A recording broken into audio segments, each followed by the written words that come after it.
Hi, it is Carol, and I'm on my year-long journey through Brazilian Jiu-Jitsu, and I just finished week 7. So I've been having a good time practicing 2 to 3 days a week, and I had kind of an interesting experience last week in the women's Jiu-Jitsu class where I was paired with a woman that was actually a little bit larger than me, and we were asked by our instructor to roll, which is also like sparring. It's similar to sparring after class, but it's Brazilian Jiu Jitsu. She said, okay, guys, why don't you try rolling for a few minutes? So I got paired up with a partner that was larger than me and apparently had more experience, which I did not actually realize. So I asked my partner, I said, well, while we're doing this, I said, why don't we do the techniques we've been learning in class, which was basically how to get out from underneath someone by shrimping and pushing, using the person's hip to push away and to gain distance, to do techniques or run away. She said, well, I want to roll. And I was like, okay. So she ran and got her mouth guard, which I didn't really think about it. But if you are sparring in Brazilian Jiu-Jitsu, you will need a mouth guard to protect your mouth and all your teeth. And then she said, well, I've only rolled with men. I was like, oh no.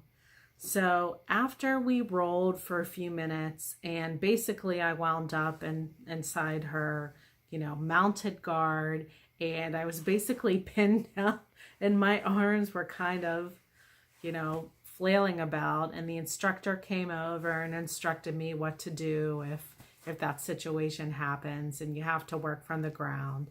But after I walked out of that rolling session, I thought, wow, I'm really discouraged. I was terrible. I basically got mashed on the mat. I had no techniques and didn't know what to do. But you may have that situation, and don't be discouraged. I mean, just because you don't have different techniques doesn't mean that you're horrible. It just means you don't have those techniques yet. But you will get those techniques as time goes on.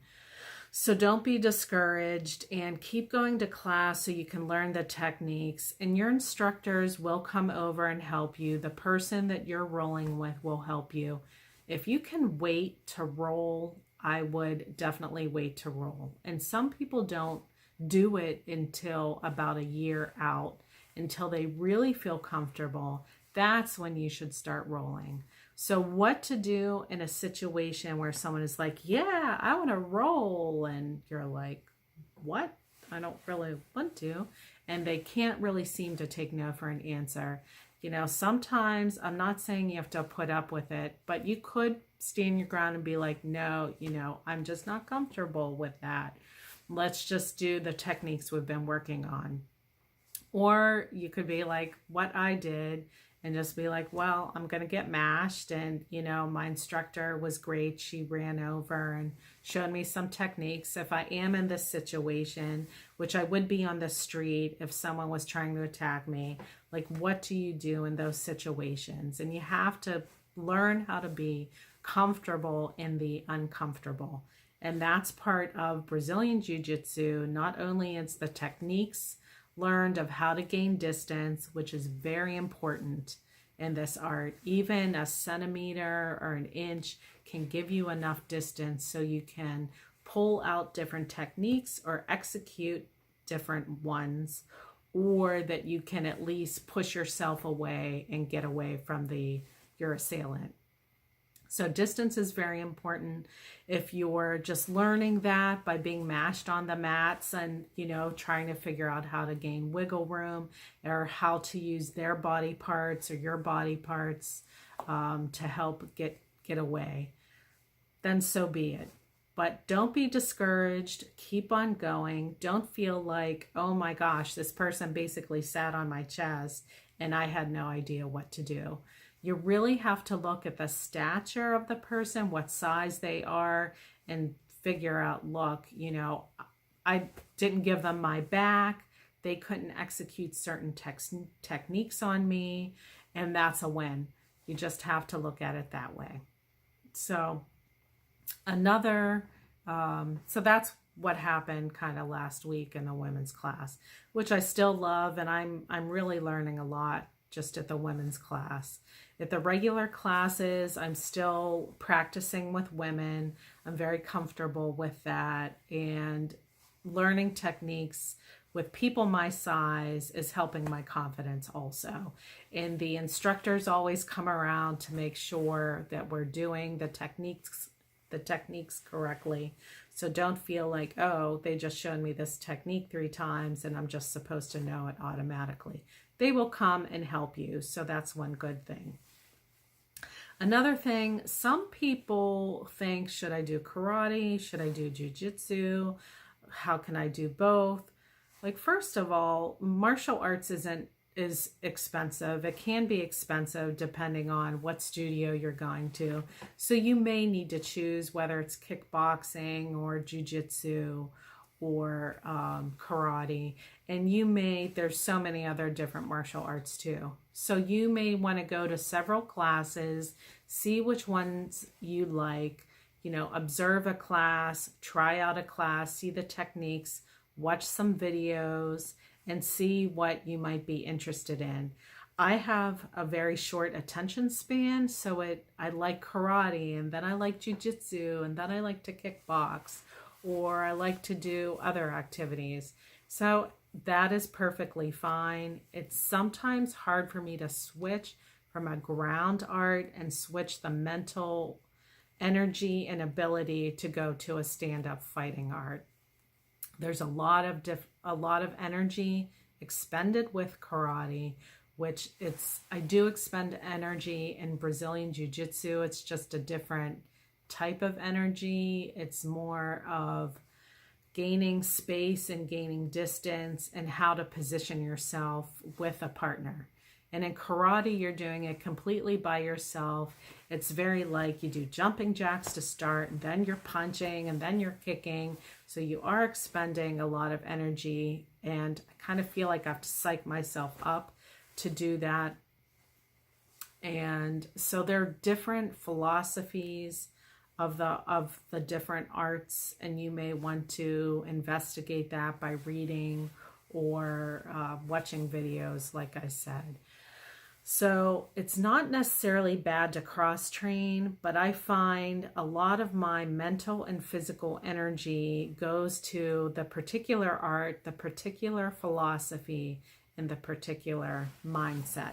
So you may want to think about that as you're choosing which one to go to.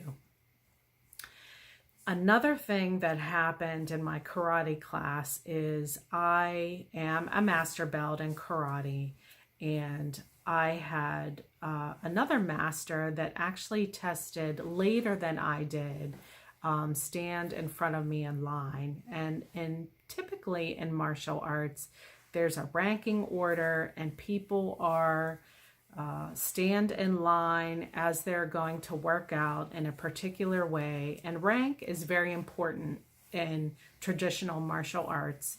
And karate is and especially the art that I do, it's Tang Soo Do.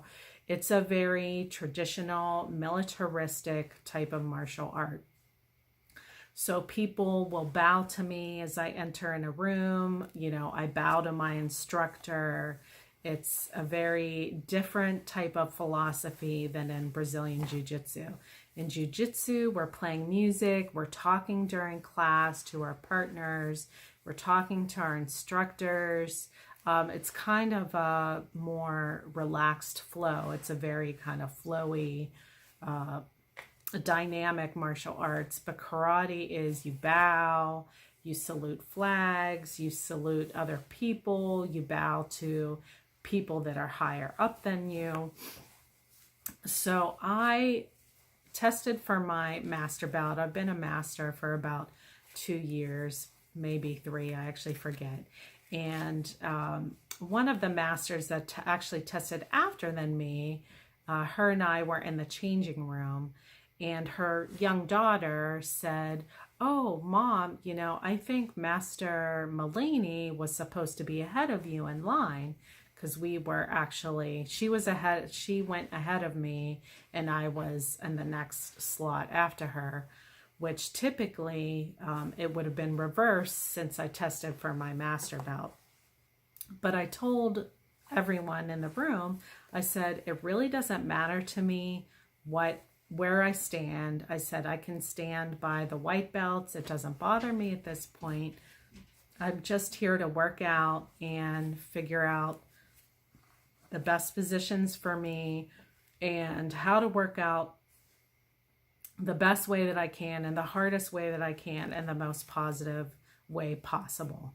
So what I'm trying to get out of this whole conversation that I had is, you know, some people, when you're into, especially traditional martial arts, they really get into the thought of rank. Well, I tested for my yellow belt and now, which is a low belt in karate. Well, now I'm, you know, this level belt and you need to treat me with a certain way of respect. I mean, please, you know, it is very important to follow protocol, but don't get caught up in what rank so-and-so is or what rank you are. I mean, just really concentrate on doing your best. And people get really caught up and like pissed off, excuse my French, about where you're standing and what rank and so-and-so didn't bow to me. Please, please, please do not get caught up in that. It's very distracting. It will distract you from your best performance. When you go to different tournaments and maybe someone does better than you or they win a trophy and you didn't, please don't get caught up in that and get discouraged. It can be very discouraging if people are winning and you feel you deserve to win. You just got to go and practice and do your best and say, look, I did my best and this is what I can do, and so be it. So please don't get caught up in the ranking if you're in traditional martial arts. And in Brazilian Jiu-Jitsu, it takes a really long time, like 10 years, to become a black belt. So please, you just absolutely can't get caught up in your next belt level. So I hope this helps, and we are looking forward to week 8. And I will hope you're having a good time. Check out a martial arts class if you haven't already checked out. Don't get caught up in the kind of head games of rank and what other people are thinking and how you did a tournament. Just keep on keeping on, and I will see you on the mat. Bye.